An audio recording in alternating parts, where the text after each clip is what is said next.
First of all, serving notice on our nation, it was Dr. Frederick Douglass Reese Sr.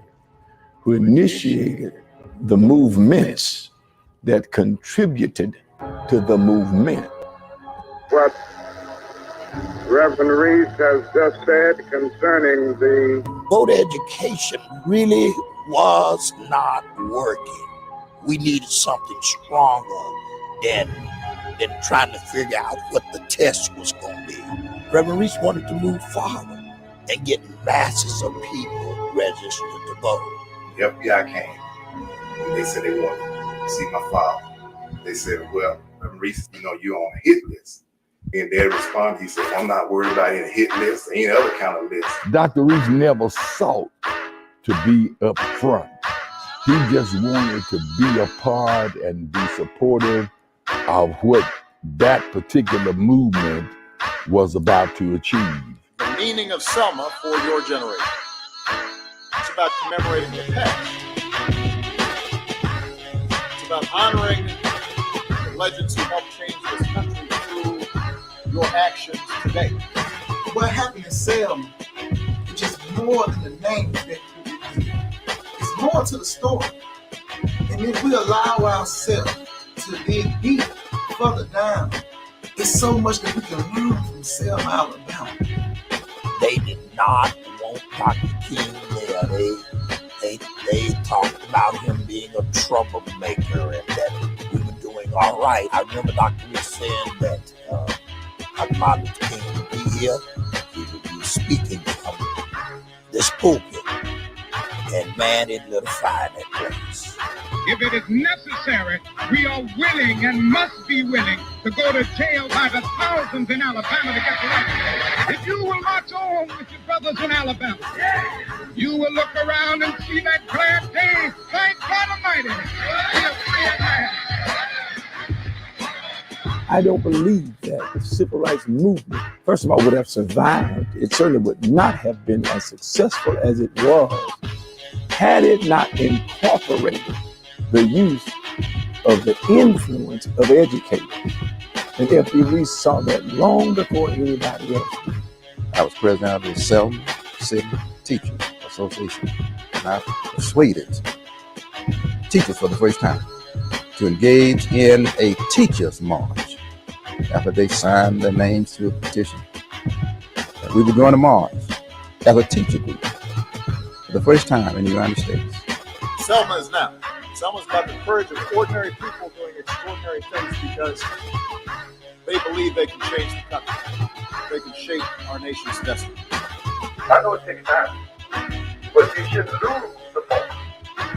I wouldn't have an issue with them renaming the city, calling the damn city Reeseville, for as I'm concerned.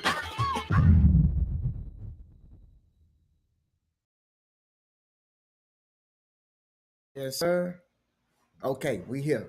Welcome to the Lineage Podcast. It's always a good Thursday. Every time we can come here and be with y'all, we appreciate everybody joining in. We know other people coming in. It is a great day. Thursday before Christmas. I know everybody is getting ready to be with their family and eat all the good food and enjoy the festivities and family fellowship. So we're gonna kick this weekend off. We appreciate y'all being here on the Lineage Podcast. We got a good show today. You know, we are honored, man. We've been having some great special guests. Yes, sir. Some great special guests weekly, man. And go ahead, bro. I say what I love about is from our community. It's people we know personally. Facts. Doing good things, bro. You know what I'm saying? Big it's good to see that. You know what I'm saying? Big facts. So we got somebody who went to school with us, man. Good guy. We're gonna bring him on later. But first, you already know if you don't have the autobiography of the Reverend Dr. Frederick D. Reese, which is entitled Selma Self-Sacrifice, you can go pick it up on Amazon. Just go to the search bar and type in Selma Self-Sacrifice, and it will come up, written by Mrs. Kathy Walters and Reverend Dr. Frederick D. Reese. It is a must-have book. If you have not booked the tour with the F.D. Reese Historical Tour, which is hosted by the two people you see on this screen, we run y'all down the facts of the Selma impact, and also, of course, Granddad's impact on the movement and why he was the leader, the undisputed leader of the Selma rights voting movement. point blank. We say it with our chest. Also, we want to thank everybody that's been joining us on the Mr. Voting Rights Zoom calls.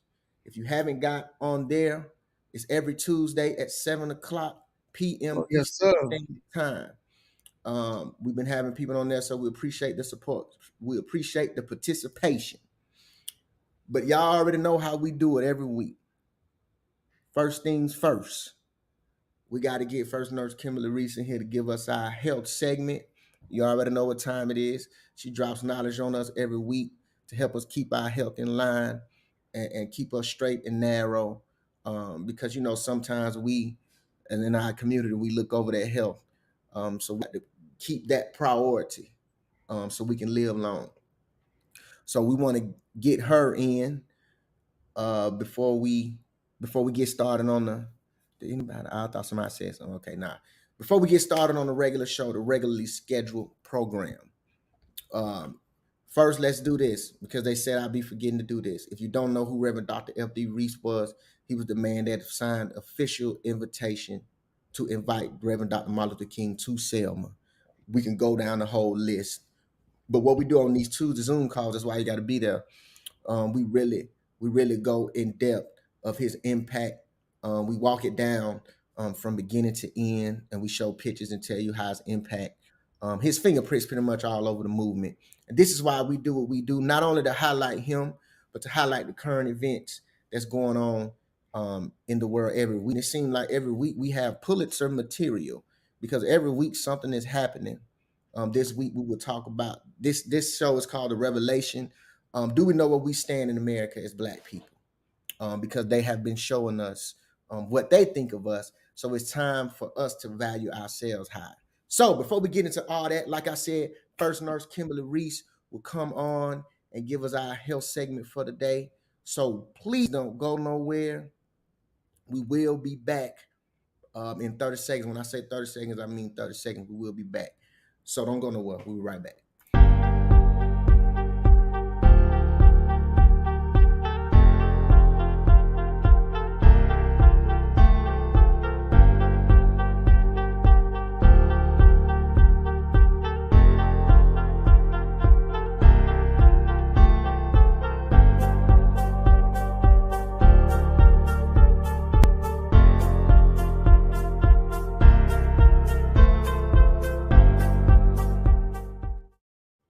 Welcome back. I told y'all 30 seconds. Y'all already know what time it is. What's going on, Ken? What's up, MJ? How you doing? Doing good. We already know what time it is. It's the Thursday before Christmas. Yeah. Sunday is Christmas. So you finished with the Christmas shopping? Yes, I've been done for about 2 weeks. Okay, good. Yeah. Proactive, not reactive. Okay. Yeah, I was proactive this year. Okay. So fortunately I was proactive. So yeah, I've been done for 2 weeks, couple weeks. So we good over here. What you got for us today? Okay, so because it's Christmas time, I'm going to start by giving a gift giveaway. I'm in the Christmas spirit, so I want to give a gift giveaway, and I'm going to see if you guys can guess the answer for this. So in the past, I talked about the signs and symptoms of stroke. And if you know the answer, you get this first aid kit. It has bandages, topical medicine, little instruments, and wound dressings. So it's just something you can have around the house that in case your kid falls or just have a scrape or something, you have it there. So the question is, what's the acronym that helps you remember the signs and symptoms of stroke? If you can answer that, put it in the box below. And if you have it correctly, by the end of the show, the first one who answers it, I'll give you this first aid kit. Okay. And that's my way of saying Merry Christmas. Nice. So I'm gonna go ahead and talk about what we have today. Again, I'm First Nurse Kimberly. Thank you for having me. I'm happy to be here this Thursday. So last week I talked about the holiday blues. Many people can experience stress, depression around the holidays for many reasons, such as financial problems, grieving over loved ones, and not getting along with family members. Well, today I'm going to talk about something on a lighter note. I'm going to talk about laughter. Remember, this is the season to be jolly. So that's the name of this segment. 'Tis the season to be jolly. When we all have a good laugh, it can improve your health. Did you know that laughter is medicine? Laughter strengthens the immune system. It boosts your moods. It also protects you from stress. So again, laughter is the best medicine. Humor lightens your burdens. It inspires hope, connects you to others, and it also helps you release anger and forgive sooner. It improves your brain function, helps relieve pain. It also helps release endorphins. Um, the body it's the That's the body natural defense mechanisms against stress. It's a feel good chemical. The next slide shows that when you laugh, it reduces this chemical that helps you feel good. As you see that they on this picture, it's called happy cells. But when you laugh, it helps you relax. It also is equivalent to taking a pain medicine. On the next slide, it shows that you have the endorphins and then the opioid. Opioid is a type of pain medicine class. And as you see, it's almost, I'm not going to say it's as strong as opioid, but it has the same effects on your body and brain with laughing. So when you're in a bad mood, try to put on a good comedy show, a good sitcom that can help you laugh. It can definitely set your tone and set your mood from on a lighter note. Laughter also promotes helps the heart by promoting the function of the heart to function better, and by producing better blood flow, which can ultimately protect you from a heart attack and cardiovascular problems. As you see, a hearty laugh is good for the heart. Laughing is linked to healthy function of the blood vessels.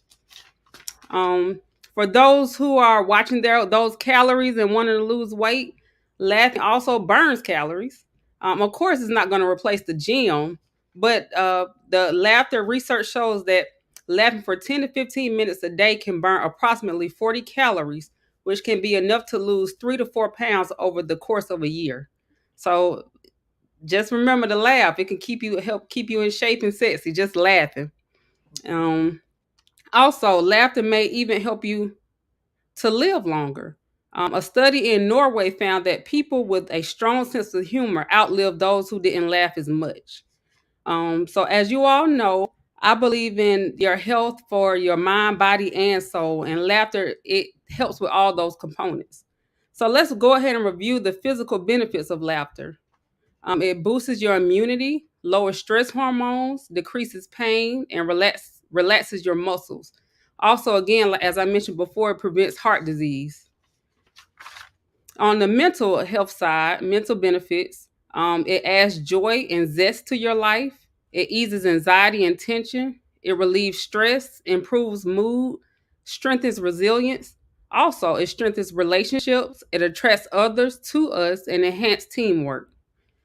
So, in conclusion, laughter is simply good for your soul.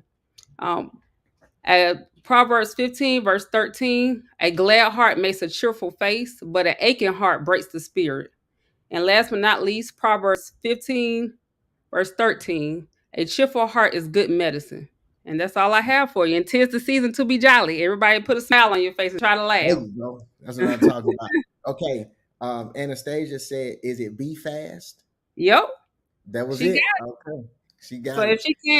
if she could put her address and like inbox me or just leave it to one of you guys, I'll send it to her. Okay. Yep. Congratulations Fast. to Yep. Anastasia. Yeah.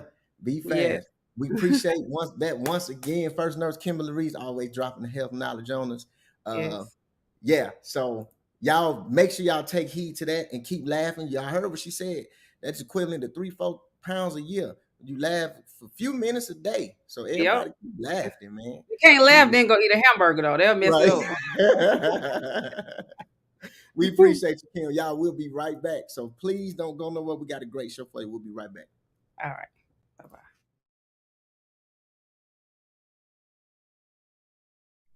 In January the 22nd, I guess the Lord had me in the right place, the right time, with the right commitment. I was president of the Selma City Teachers Association. And then we had agreed that, and I persuaded teachers for the first time to engage in a teachers' march. And so we agreed, after they signed their names to a petition, that we were going to march as a teacher group. And so on January 22nd, we met at Clark Elementary School here, which was the school where I attended the first grade through the sixth grade. We met upstairs, and we marched up a file. My partner was my 10th, 11th, and 12th grade science teacher. His name was Mr. A.J. Durgan. He was the incoming president of the Selma City Teachers Association. And we led that march, teachers, for the first time in the United States, coming down the steps of Clark Elementary School, down Lawn Street, down to Alabama Avenue, down to the courthouse. Teachers for the first time. Getting down to the county courthouse, that was standing next to the steps, the superintendent of education, the chairman of the board of education, to persuade me, because I was a teacher, to take the teachers back to the school because we had made a point, and that no longer should we try to pursue that right from that particular point. And I told them we had a right to be at the county courthouse. It was our courthouse. We were not backing down from our right to be there. And I asked the superintendent and the chairman of the board, who signed my check, to step aside. We went up those steps. Jim Clark had his deputies across the door, and he indicated that we were trying to make a mockery out of his courthouse. And we indicated to him that that was our courthouse also. He gave us 1 minute to move off of those steps. At the expiration of that minute, he took the billy club and jabbed us down the steps on the sidewalk. And my partner, Mr. A.J. Durgan, who, as I said, was my teacher, he was not quite used to that stuff like I was. And he asked me on the ground, he said, "What shall we do?" I said, "We are going back." He said, Yeah. And so we went back the second time. We jabbed down the steps after a minute, and he asked me the same question. I gave him the same answer, and he gave me the same response. The third time, when I really was trying to get all the teachers arrested, because teachers were not aware of the tremendous influence. They were the largest black professional group here in Dallas County. And so after going back the third time, he said, "If you don't go up these steps," Jim Clark said, "we're going to arrest you." I said to myself, "Exactly what I want you to do."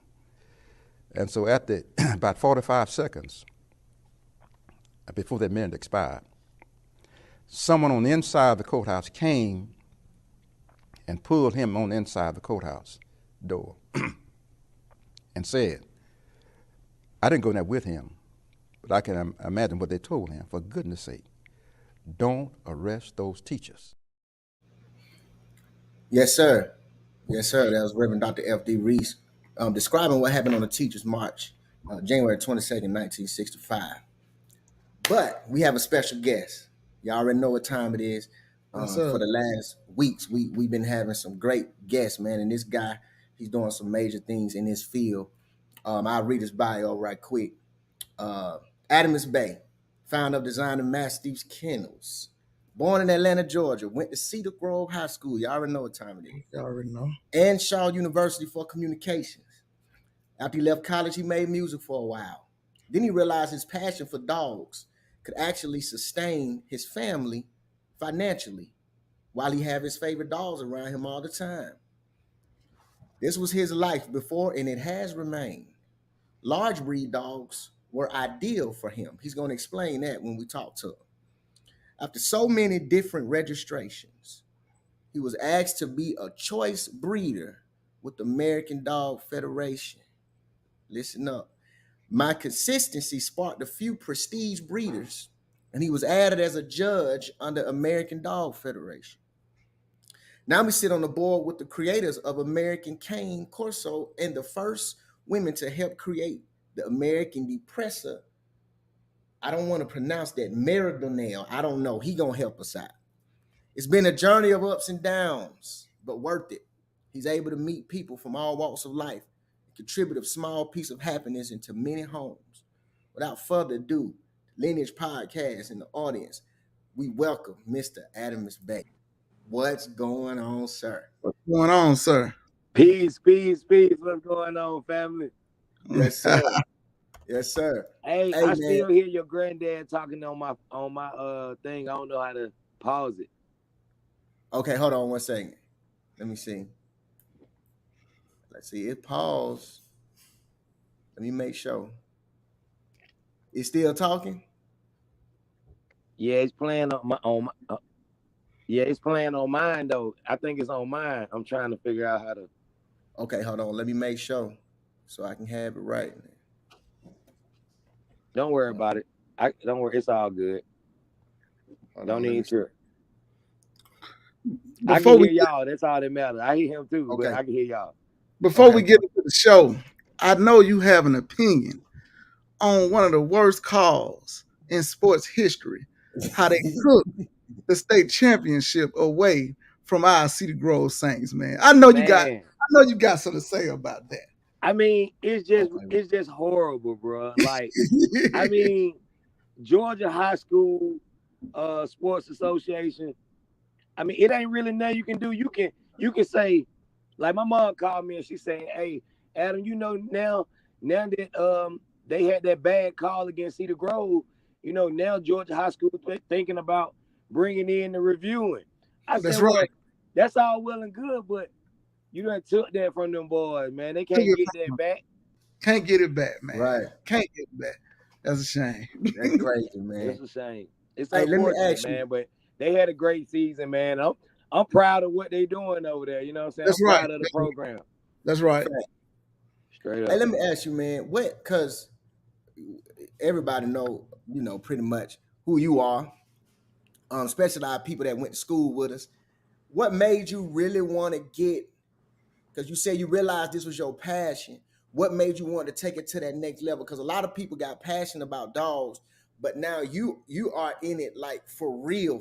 What made you really want to get into it? Well, man, what was I always loved dogs, right? But see, growing up, my mom ain't really like dogs like that. Okay.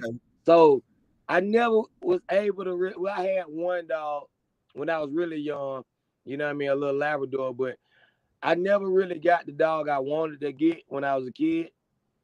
So my mom used to buy me all these books. I had every American Kennel Club, UKC, every dog book you can think of, bro.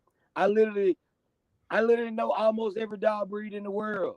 Like if I see it, I can call it out. Okay. You know what I mean? So that was my infatuation. And then after I came home from college, I got my first Cane Corso, and it was just something different. I had owned pit bulls before. I had owned every Rottweiler before. I had owned a lot of other breeds, but the Mastiff breed in particular, you know what I'm saying? It sparked my interest. They were calm and, you know, they were great with children. I felt like that was the type of dog that fit my lifestyle. So once I started, you know, getting into working with dogs and studying more about it and getting to working with them hands-on, I realized how lucrative it was. Okay. Later, I realized how lucrative it was. But like the dog industry is so tricky, bro, because you have so many people. You got people that's doing it right, but like it's like Rick Ross say. He say, man, it can't be about the money. It got to be about the brand. That's right. If you That's think right. if you think you going, okay, I sold dogs for $10,000. I sold dogs for, you know, $3,500, $5,000.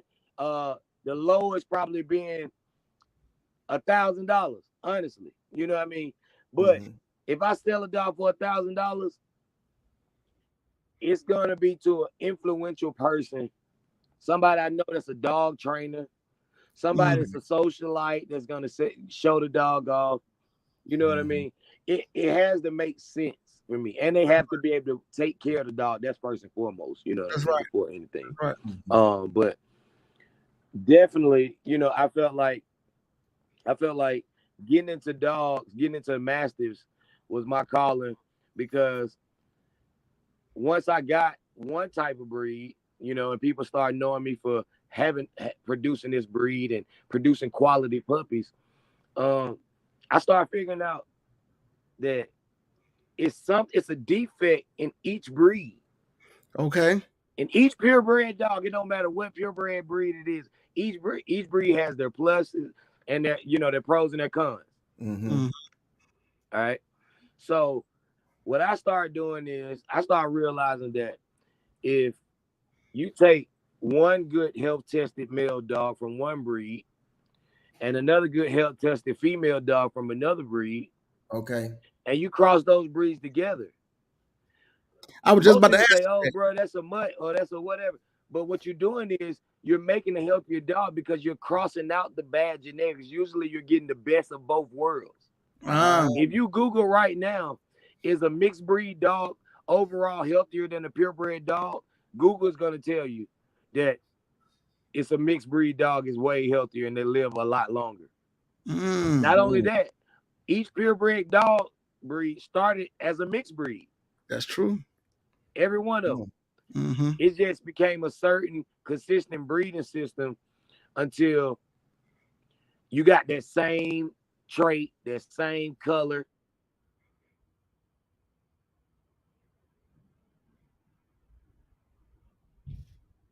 But overall, over time, that creates more of a health problem because you're breeding the same thing to get the same. You have to do what they call line breeding to do that. Okay. Yeah, let me ask you this. So, because I see you got the knowledge on it. So, how did you become a judge? Did they see, okay, he got knowledge on it. So, how you became a judge? All right. So, social media is crazy, right? Mm-hmm. So, I started when I was working at a place called Chelsea Floral Design, delivering flowers, and I had like 4 dogs, but I wasn't fully breeding. Okay. You know what I'm saying? But the dogs that I had, you know, they were great looking dogs and they were purebred dogs. And I was just going after work every day, going training them. I didn't even have my own. At the time, I was staying with my mom, bro. I had the dogs in the back of my homeboy's yard. Okay. So I was getting out work, going to my homeboy yard, feeding them, taking care of them. Long story short, just videoing me with the dogs, training them, getting them to sit, getting them to lay down. And I didn't know, man, people were watching. You know what I mean? And after I did start the breed, I had one litter and I started getting some attention and people like, oh, whoa, he's crossing this and this. And then one day I go to register some of my dogs and I call a registry to register my dogs. And the lady tells me that she's been watching me and they picked me to be a foundation stock registry breeder. Wow. I'm like, huh? She's like, yes, this is Adam Hill. At that time, I was Adam Hill. That's right. This is Adam Hill right here. Yes, we've been watching you and we see the dogs that you have. You have the traditional, original Cane Corso, the Cane Depressa Meridian now. And the dogs that you're creating is closer to the original dog than a lot of these Cane Corsos that are AKC registered. This is a lady, you can look her up. Her name is Olivia Soriano. She's a 65-year-old Italian woman. She's a dog breeder, dog judge. She travels all over the world judging dogs. Mm-hmm. But she's on the board of the American Dog Federation. She's one of the people that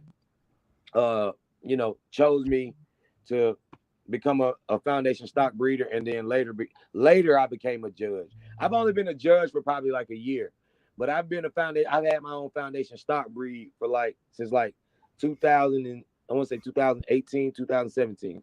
Okay. So tell me this, Adam. I ask you a question. So right now you've created your own breed line of dogs, right?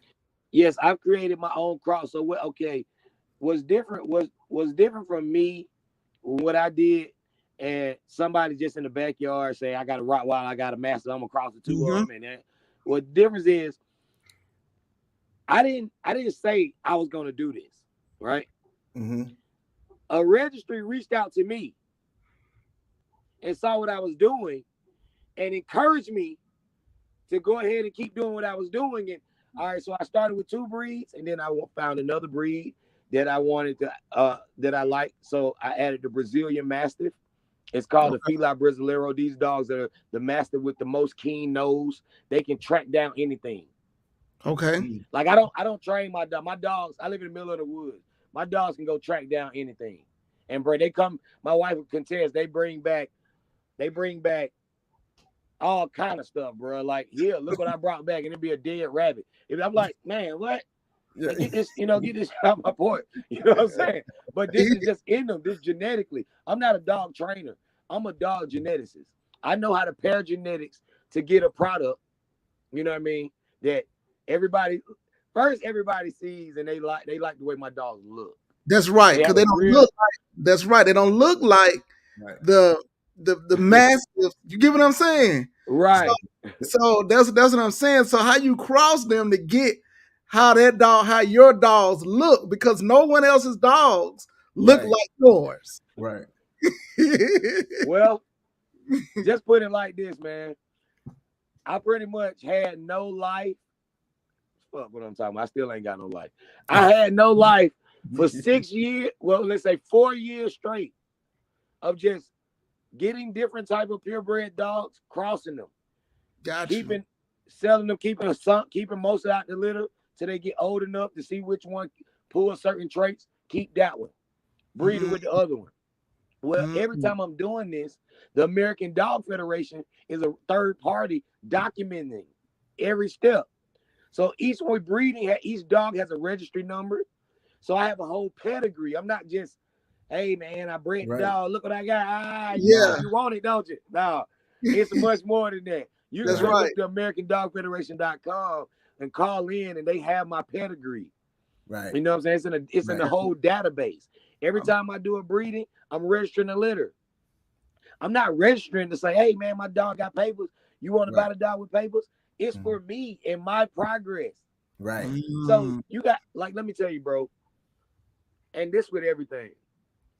The only thing that matters is what's recorded.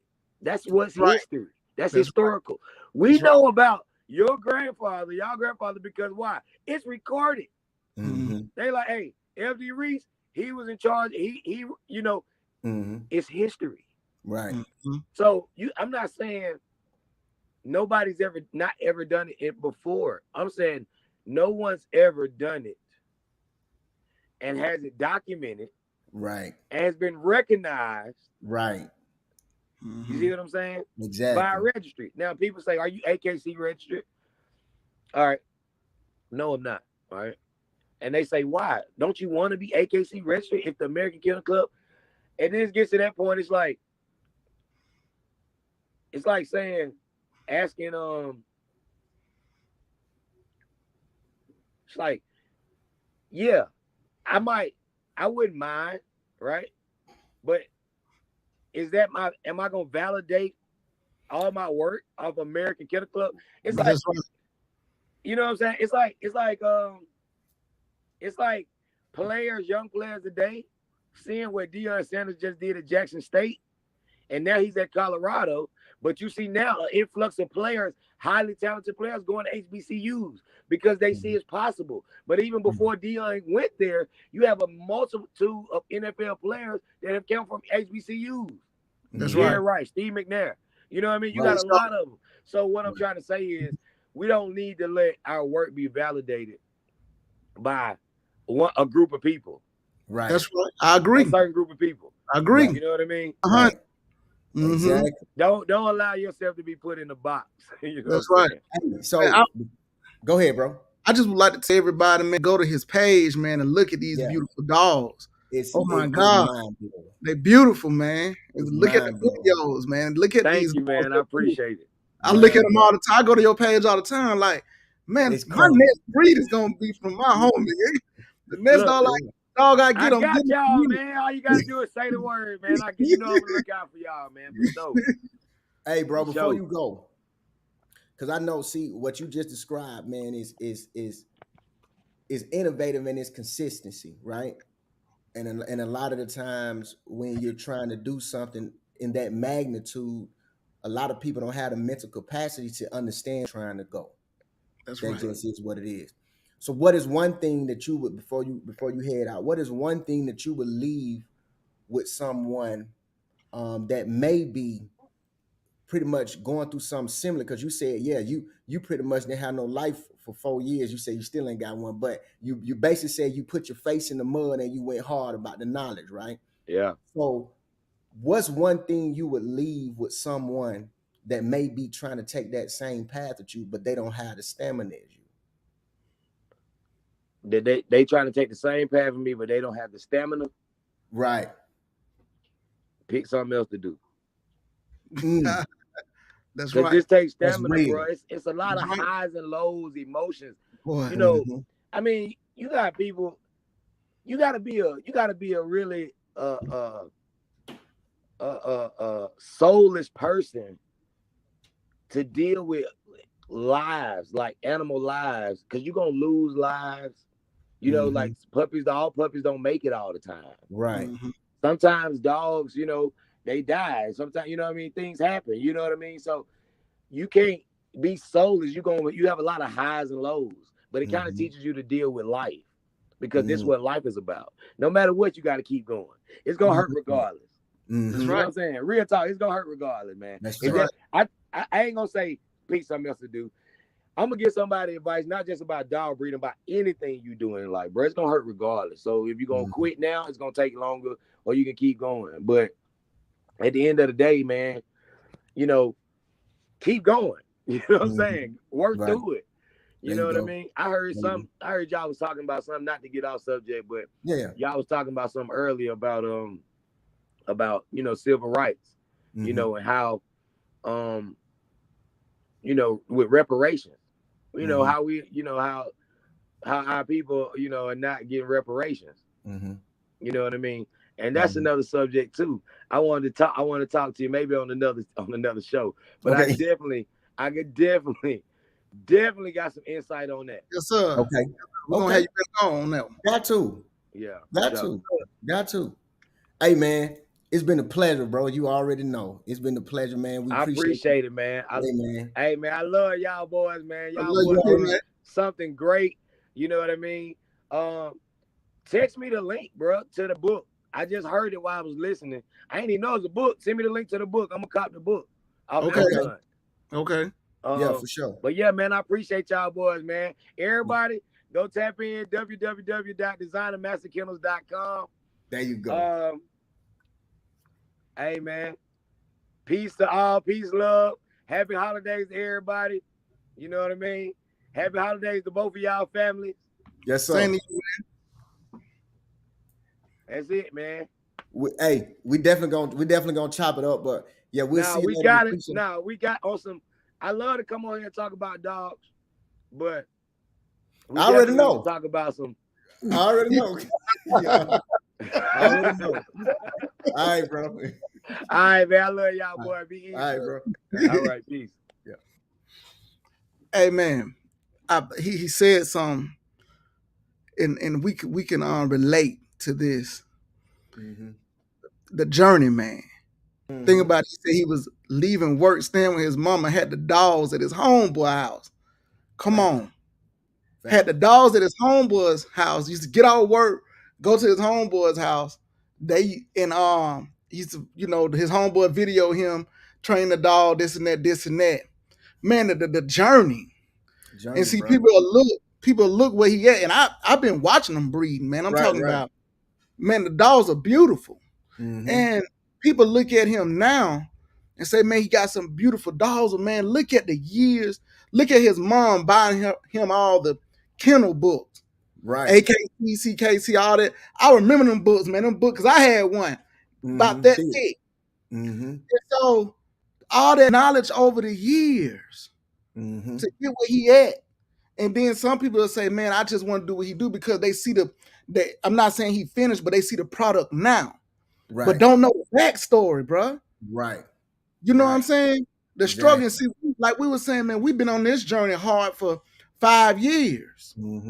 The backstory. You know, you sent me a video earlier this morning about folks on this morning about what Ice Cube said, man. If you ain't been doing it for 5 years, and you ain't made a dime, don't come holler at me. Right. Don't say nothing to me. Right. You know, the backstory, the grind, man. Like you said, you put your head down in the mud, and man, you just gotta just work it out. Right. You know, you be so happy to start a business, get your business license, this and that, and start it. Right. That's just the beginning. That's the beginning. And you be like, I did it, champagne, bottles pop. No. You just open the door. The door just, that's all it did. That's all it did. And like, you know, we're not gonna post the Secretary of State certificate when we open the business, right?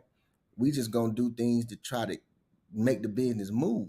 That's right. And a lot of the times people want a validation or congratulations on a baby step. Good job, you did it. Pat yourself on yourself on the back and keep moving. Keep moving.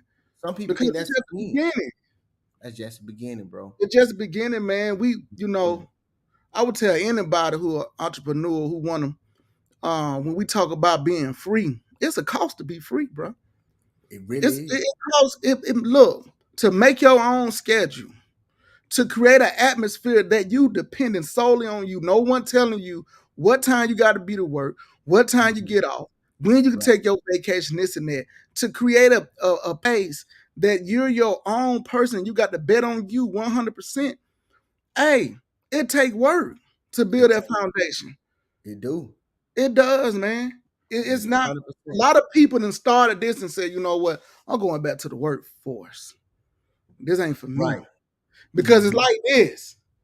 You know, it's like this. Right. It's because the rewards is not coming as expeditiously as they would want it to. That's right. So right, you know, the journey is what really makes you that builds a character that really builds, you know. So then, because just to be honest, if you don't have a hard journey, ain't nobody gonna want to listen to it. That's right. And man, and the thing about, I remember, man, I used to support Adam, man, when he was rapping. Right. He got to school, when he came from college, he hit the ground, he was rapping. And he was doing a good job. Right. You know what I'm saying? To see different stages of people's lives, man. Right. You know what I'm saying? And then when you feel like, okay, this not hit, I got to reinvent myself. I got to do something else. You know what I'm saying? Right. That's something serious, man. Yeah. It's something serious. Right. Let's because I know we want to talk about a couple of things, but now that you talking about the grind and everything, we can go into what do you think about, you know, Master P and his son Romeo been kind of hashing out, you know, about the business that's been going on, pretty much inside the family, outside the family, or pretty much telling behind the scenes of what's been going on. Romeo been saying a couple of things. Peter said a couple of things. What do you think about that, man? Man, I really hate that. You know, I hated that, you know, Romeo has chose to hash it out with his father, even his father's right or wrong on social media. Man, you know, what happened to the times that we picked up the phone and called Dad, or we went to the house? You know where he at. You know, people say, when my dad won't pick up the phone, man, you know where he stay. No, go have a conversation. And like I feel like the difference between some generations, when you have a dynamic duo like Romeo and Master P and Romeo, things that are earned and things that are given creates two different characters. You know what I'm saying? Master P his was earned. Right. You know what I'm saying? You're talking about a man who got you $10,000 is not a lot of money, but you're talking about a man who got $10,000 from a life insurance of his grandfather and turned into a $300 to $500 million empire. Come on, man. And then he brought his son. I remember Romeo was never as big as Bow Wow, but he didn't have to be. But he had that foundation that he could have created some type of financial stability for himself. You can't always ride your parents' coattail. Right. One day you got to get out there on your own. You know what I'm saying? And to blame Daddy for everything that's going on, I think that's I don't think that that it's all Master P. Now I'm not saying P ain't wrong. I don't know. Right. You know, I just wish that the family could go behind closed doors and handle it. I remember saying, I saw on Instagram one day, a dude said, man, my grandfather or my great grandfather, forgot which one, drove a Walt. My daddy drove a Cadillac. I drive a Bentley. My son would drive a Ferrari. And my grandson will walk again, because hard times make strong men. Strong men make easy times. Easy times make weak men. Man, that's right. You get what I'm saying? That's right. And so I think that's a weak moment for Romeo to put all his family business out there and not sit down with his pops and have a conversation. I just feel like, regardless of his daddy right or wrong, Master P has earned that, because we know what Master P did for Romeo. And I share those same views, because it's not, because a couple of more things came out, like he said, Rap Snacks. Some of the money for Rap Snacks was held for 15 years and paying his dad taxes and stuff like that. Well, that can be proven or not proven, whatever the case is. But I'm agreeing with you. I don't care what the ins and outs of the business is. And some things that is just not meant for public consumption. That's right. You shouldn't put that out there.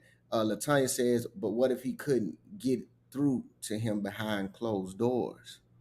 Well, then you can go outs than social media. He know what daddy say. He know what daddy did. Right. And excuse my language, but what be it, I know people say that's not correct. English or using the vocabulary, using my vocabulary, but he know what daddy at. Right. Yeah, his daddy might not answer the phone. Get in the car and go drive and go to the house. You know what I'm saying? Knock on the door. You know what I'm saying? Go in the house. I'm sure that their relationship is good enough that Romeo can show up and daddy gonna open the door. But my thing is how he did it.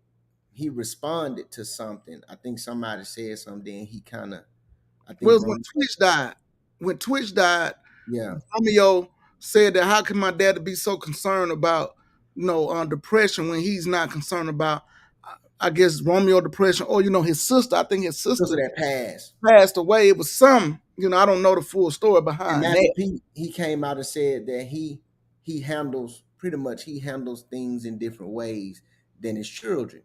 So he was pretty much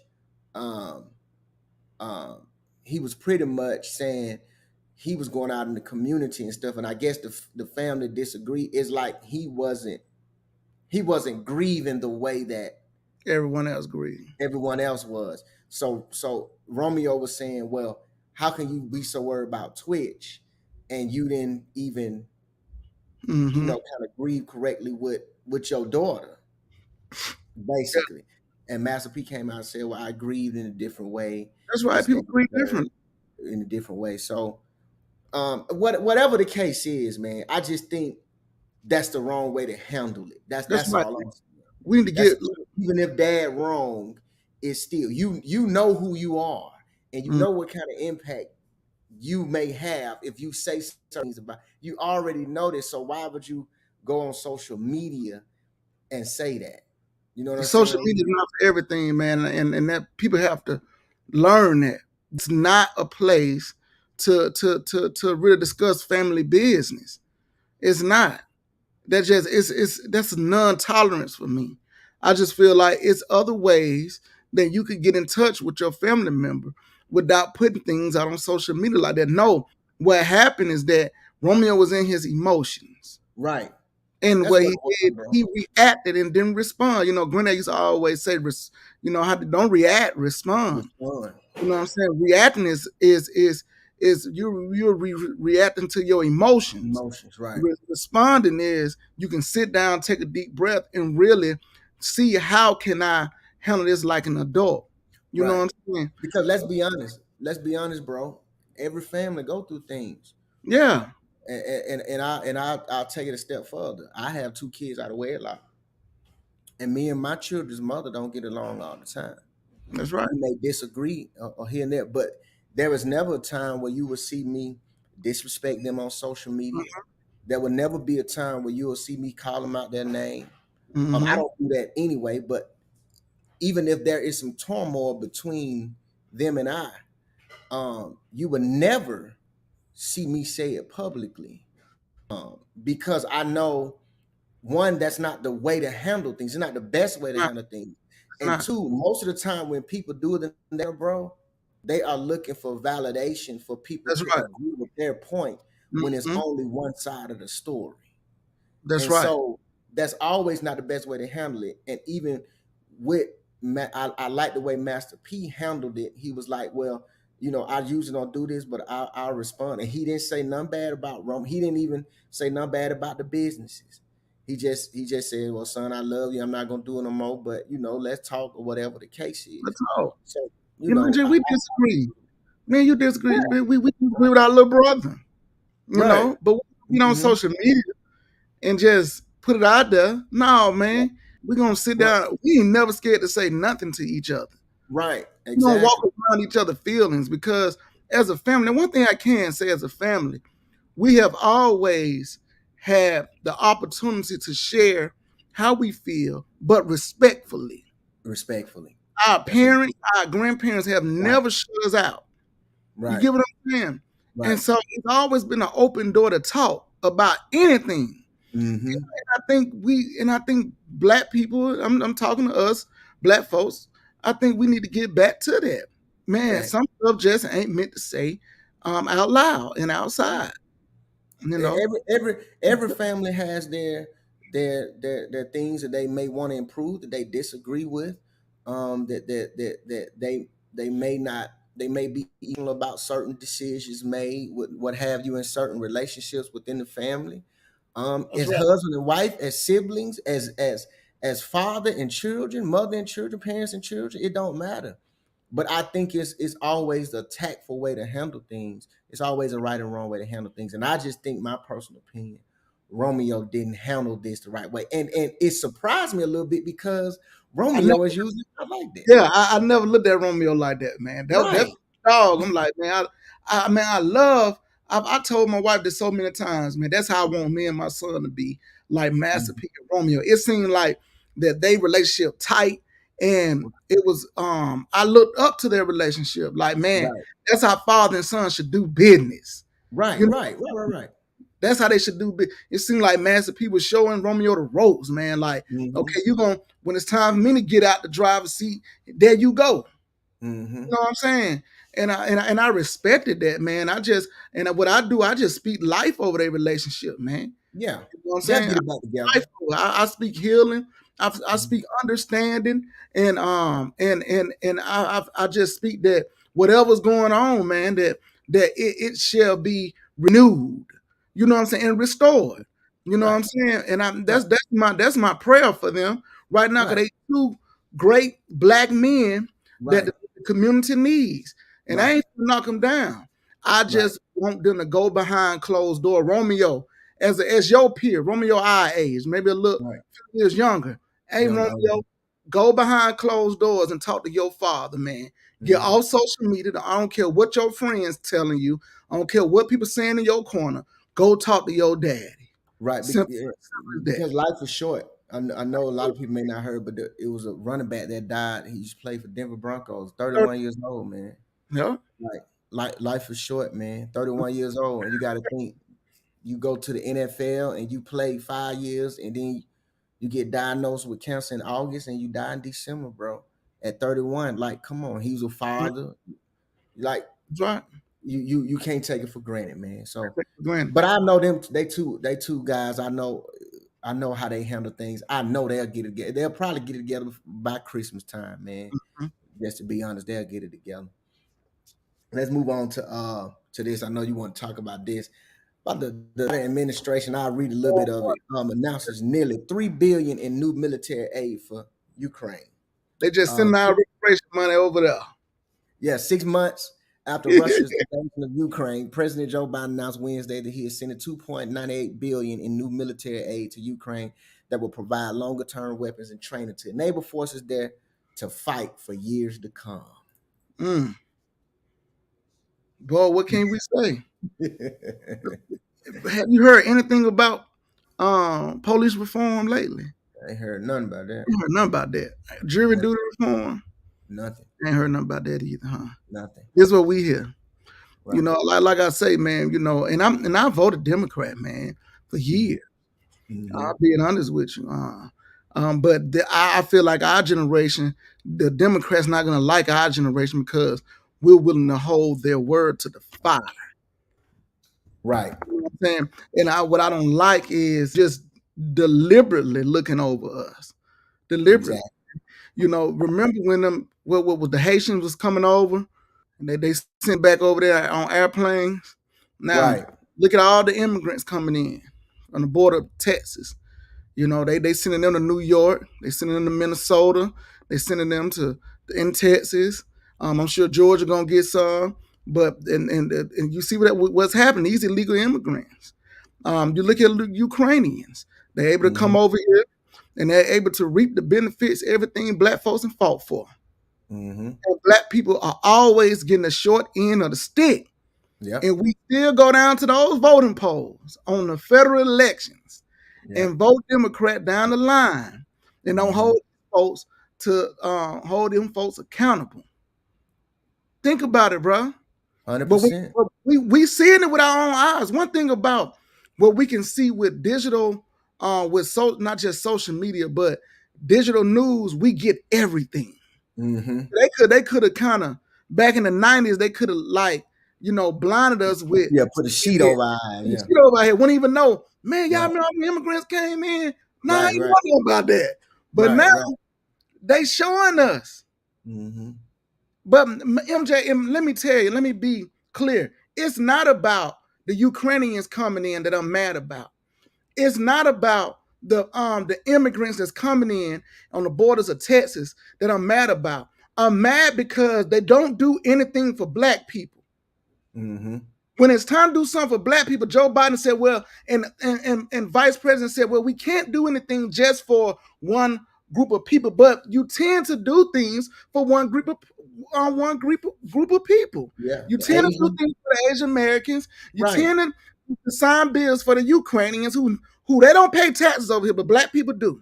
Mm-hmm.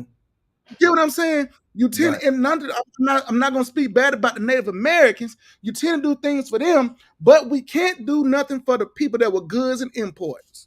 Mm-hmm. When, as a people, we're going to wake up. Right. We got to wake up because we can't even get police reform. Out of all the black folks that have died, where's police reform? How many officers have gotten off? How many racist white people have got off? And I don't want to hear black on black crime because I get on my folks too. I'll talk about gangster rap as some of the worst things that in our community, but I ain't talking about that right now. I'm talking about our government officials and how these folks just doing black folks wrong and we ain't saying nothing about it. Mm-hmm. It's fact, and like you said, bro, is they are benefiting from the struggles that we fought for. Yeah. They're benefiting because what has happened is they see that, okay, black folks have fought for certain things. And then, so now we know, just like they say, we can't do one thing for a group of people that's preposterous because you signed an Asian hate crime bill after six Asians were slapped and you signed that. Then you signed some for the LGBTQ community, the administration before that. Yeah. Like, let's just be honest. So, when I hear administration say we can't do nothing specifically for black people, for one group of people. Well, every group of people didn't suffer the same. That's right. And some didn't. In America. Come on, man. What group of people suffered the worst in America now? Name a group of people that was imported over here and then suffered more than us. No one. That's why I wish we can take away the term black people. We need to find something else to say, because descendants of slaves. You can say descendants. Right. We are descendants. Right. Because what other race is defined by their color? So if you fill out an application, why why do you age? Because they'll say African American, right? Right. Mhm. That's what they'll say. But why? Oh, he's black and he's white. Well, what do you call Asians? Are they white? They call them You call Asian them- Americans. You call them Huh? Asian American, right? Asian Americans. Right. Well, look at a job application. A lot of people say, well, why do we even look at color? Well, won't they take it off job applications? They not. have white, Asian American, African American, black, or Latino, Mhm. South American descent. That's what they say on the applications. So every white person who say, well, I don't see color, well, stop checking that then. Well, and let me ask this, if I'm not mistaken, because I could be wrong. In the white community, aren't there different backgrounds in their community? Yeah. Like so, it's Scottish, Polish. Right. So they're quick to tell you that. Right. But they all are in the white community, right? That's right. So what I'm saying is, what it does is still naturally it perpetuates a certain thing, because by us saying we're black, you're basically defining us by color. But when you talk about Asians or Native Americans, or you don't like, for instance, the Washington Redskins, right? Well, that goes back to nations, and it Exactly. goes to who they don't want to say black Americans. Right. Exactly. Well, in history, it's two different stories. We're not going. That's for another show. Right, but you see what I'm saying? Yeah, that's another show. We want the story they tell us about the slave trade. Right, because just like the Native Americans fought to take the Redskins off of the Washington football team. Because they play disrespectful to their heritage. Right. Mm-hmm. So what I'm saying is that happened. Black people can't get that. We can't do nothing like that. We just get flags in the yards that say Black Lives Matter, and of a group that wasn't even headed by black people. Man, think about it now. Think about it. We don't look, we have to wake up as a people. Right. That's what it is. We look, my grandfather now got to vote. And I'm just talking about voting, but it's so many aspects in life that will get black people where they should be. But right now, I'm just talking about one part of it is voting. Now, Right. MJ, I've come on here so many times and saying that I hate the slogan "Vote or Die." That's some of the most laziest, disrespectful things you could tell black people, because it takes more than voting. Exactly. You know what I'm saying? Exactly. It takes more than voting. Voting is just not the end all be all. But right now, I'm talking about voting. Mm-hmm. We as black people, my grandfather and them, Martin Luther King, all them, they fought for us to get the vote. Now, FD said something that was very profound. I just wasn't satisfied with getting the vote. What you gonna do with the vote? So now in this season, when you talk about, even in the word, you talk in this day, in this day, in that day. Right. Well, in this day, what are black people gonna do with the vote? Right. Because what we're not doing, we're not leveraging our vote to get things done. We're only looking at a popularity contest, and we're looking at them talking about racism so much that they use that to keep you in the Democratic Party. And yeah, I was. But that time is changing, because black people looking at it like, okay, like for instance, right now in my day-to-day life, who is more a threat to me? Is it a racist white man, or this gangster rap right now? It's a gangster rap. Thank you. It's a gangster rap. Because when I go on the outskirts, I might encounter some racism. Now, when we talking about unfair loans with banking and all that, I understand that. That's systematically racism. But I'm talking about me living my day-to-day life. This crime around here can affect me more than Johnny Do up there in Forsyth County. Right. But guess what? We won't do nothing about the crime. We continue to support the gangster rap. The government officials are at the gangster rap concert, taking pictures with the gangsters who promote killing and all this, and then they get out there on the pulpit and say we got to do something about crime. But then you just take pictures with the cats who supporting killing and putting drugs in the community. What kind of mess is that?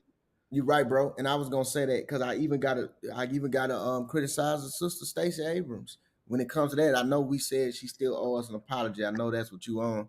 I'm waiting on it. You're 100% right. But even when she did the campaign and she was at the concert with the people holding up the sign, is mine, This mine, P-word, and things of that nature. She was going, to Glorilla concerts and to the Meg the Stallions and all of that. What I'm saying is, I think even our own people have adapted a certain way to quote unquote pimp the black vote. Pimp the black vote. That's right. You know what I'm saying? And they go in the entertainment realm, and they think that if they see me with the hottest rapper, the hottest entertainer, then I'm gonna align with them to think, so they can think I'm cool. But what's happening is you getting a vote off of air, but you're not getting it off substance. Because most of the people you would ask, well, what is Stacey Abrams saying she's going to do? I'm using her as an example, not picking on her personally. But what does she say she's gonna do? Half of them, they seen her on the stage with Glorilla, and I'm going to vote for her. When in retrospect, stop that. I gotta stop you there. Now, let me tell you who they. Okay, let me say this. This how Stacey Abrams. I'm not gonna say her personally, but her campaign feel about y'all young black daughters. Do you know who Gorilla is? What's up? Did I say her name correct? Glorilla. Glorilla. Yeah. I want all parents to close the kids' ears and their eyes right now. And I'm saying that now before I tell you who Glorilla is. Now I hope I'm gonna give y'all 5, 4, 3, 2, 1. Okay.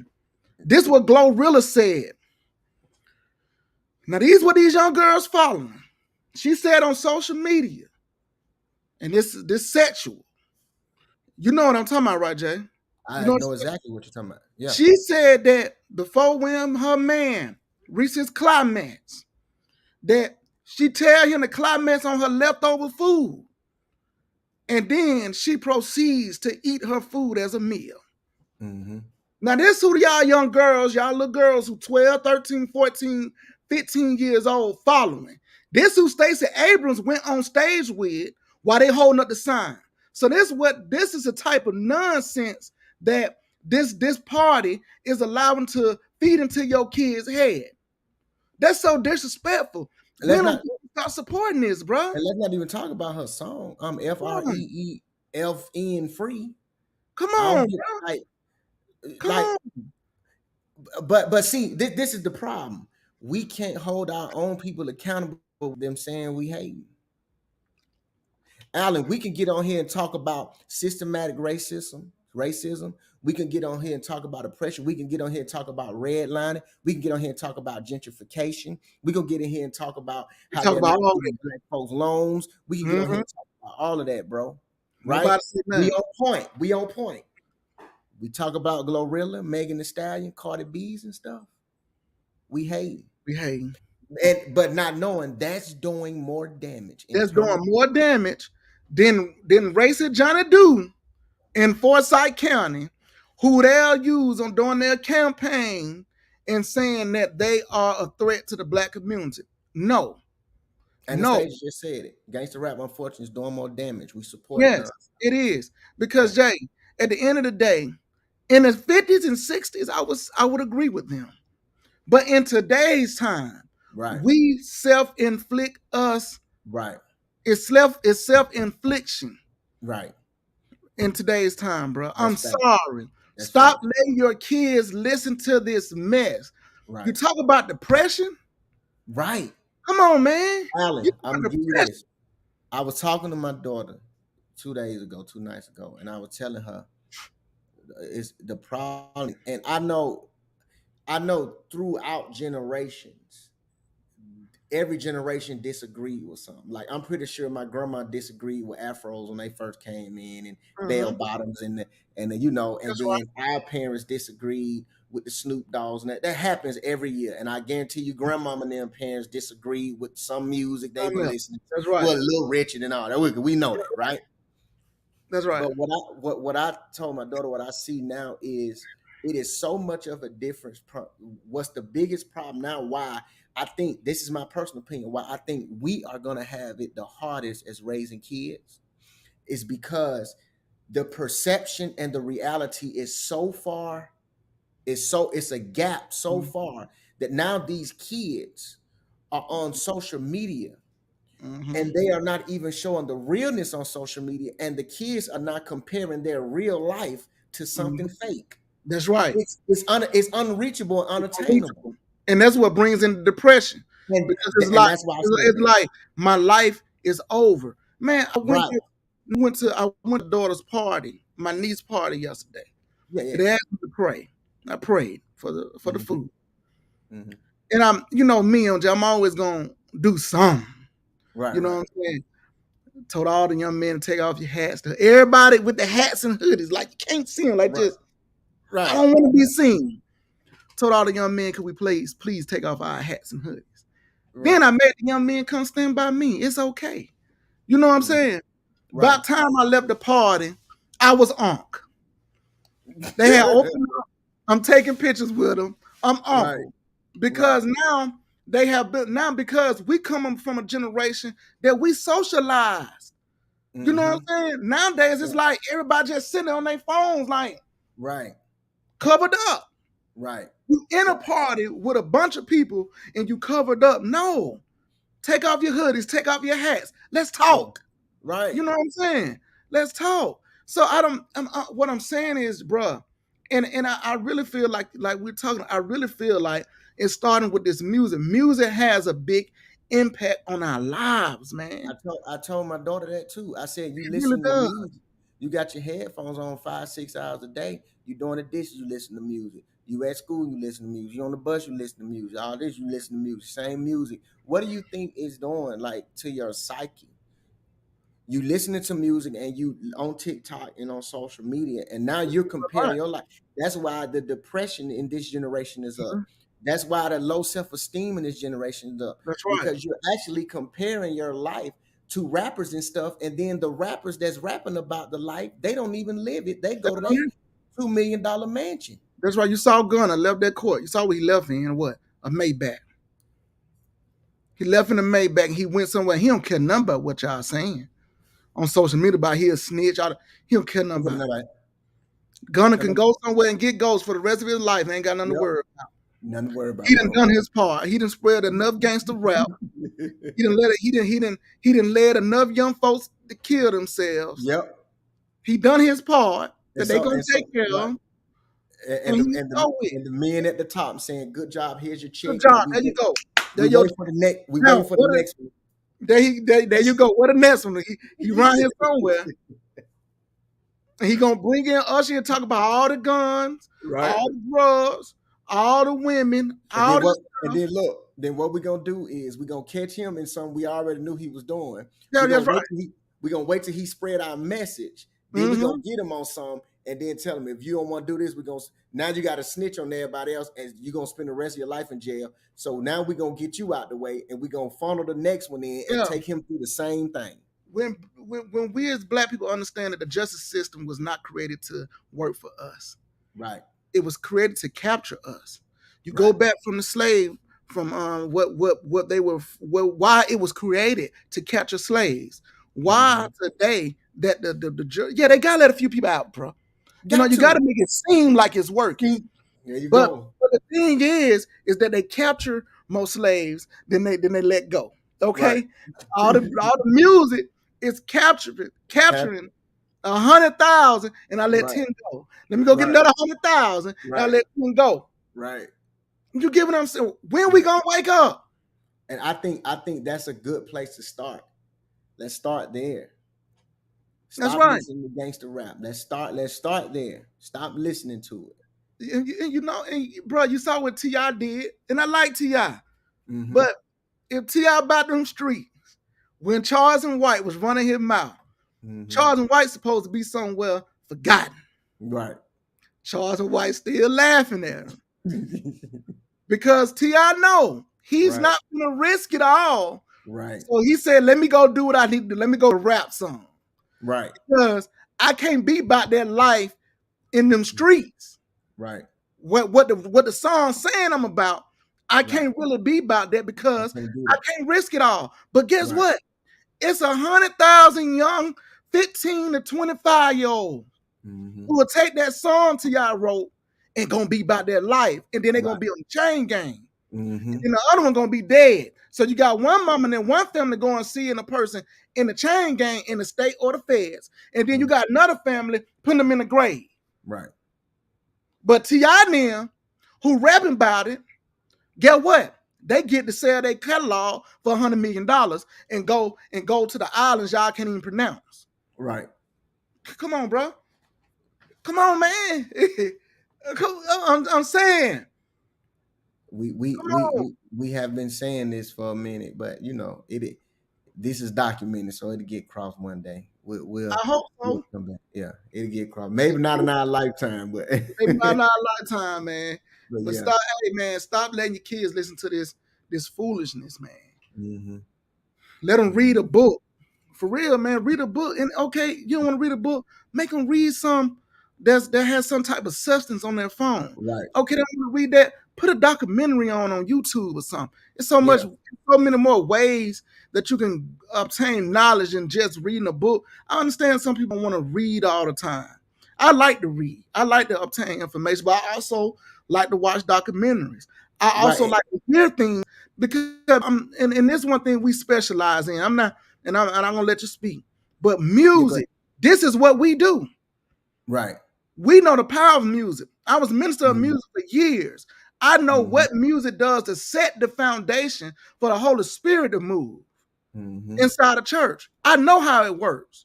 So if it works for the Holy Spirit to move, what you think the evil using it for? Yeah, because it's one of the only tools that controls your emotions at the drop of a dime. That's right. The right song can come on and put, like if a Marvin Gaye song come on right now, if my mom and dad in the room together, clear the room. Yes, sir. Be like two positive, negative coming towards each other. So we know what time it is. You're right. We understand that music brings. That's why. Come on now. What the verse say? Satan used to sing God to sleep. Yeah, man. We know how time music is. Right. I know it's and I think it's a balance because I'm the type of parent I always like to have balance. So you can listen to your entertainment, but I'm more concerned with your mindset. Do you know how to separate this entertainment or not? And that's why I say stop listening to it, because as we can see, most of us don't know how to separate it. That generation don't. This generation coming up. They don't. And you can see, like you said, they got their hoodies on and stuff. And I've told my daughter that is parallel to low self-esteem. You may look at me like I'm crazy, but that's parallel to this generation now. They are having low self-esteem more, and it's because of things like that. So we just got to change it. That's why you step on their shoes or something, they ready to shoot you. They're ready. That just real low self-esteem. Because a person that has low self-esteem, a lot of times, when they snap, they snap. Right. And it's in you better get out the way. Yeah, get out the way. Get out the way. You know, I know we went over, man. So we're gonna let these people go to bed or get ready for bed and finish wrapping their gifts for Sunday morning. and tell your kids the truth. Right. Santa Claus ain't real. Ain't real. Ain't no big white man coming down your chimney giving your kids some toys. Tell your kids the truth that your mom and dad worked hard for this. And it's just this season that we're giving out gifts to just this is what we do for this season. And in my belief, we are celebrating the birth of Yahushua. You don't know who that is, that's Jesus. But at the same time, Santa Claus ain't real. In today's time, I feel like you should tell your kids the truth because there's so much out there. You keep telling Tooth Fairy real, the Easter Bunny real, Santa Claus real. Then you tell them God real, they can't see him. They're gonna say, nah, mom and dad, you lied to them. God ain't real. Right. But tell your kids the truth. Now, now, hey, that's just me. My kids don't believe in Santa Claus. I'm with you. They don't believe in that. No, mom and dad got this. That's just real talk, man. Hey, we appreciate y'all, man, staying up with us almost 30 extra minutes over. We appreciate all the support. Please be on the Zoom call every Tuesday. That's right. Talk about the Miss Voting Rights Project every Tuesday at 7 p.m. Eastern Time. I got to send the book link to Adam. Get the book, Sell Myself, Sacrifice, book a historical tour, FD Reese Historical Tours. Just Google it, search it, it'll come up on Viator or what's the other one? You go to fdreesefoundation.org. Go to fdreesefoundation.org. Everything on there. Everything is on there. So we appreciate y'all's support. We appreciate y'all joining us. And after every night, there comes a day. Stay in there, keep going. Don't throw in the towel, because when day break, you won't even be there. That's right. So that's the last thing what'd you say? I said amen. Oh, okay. That's what FD should always say. So we're gonna leave y'all with that. Stay like Kim said, 'tis the season to be jolly. Don't let if you couldn't get your children everything you want them, they should be grateful they have parents that are living. Let's start there. That are living and that's able to do, y'all are able to do the best that y'all can do. That's right. So teach your kids to be grateful and don't stress out. My fellow parents, don't stress out this season. And go to my page and go support Black Elements, man. Oh yeah, Black owned business right there. Cousin out of Minnesota. There you go. Minnesota. All right. We'll see y'all next week on the Lineage Podcast. Peace.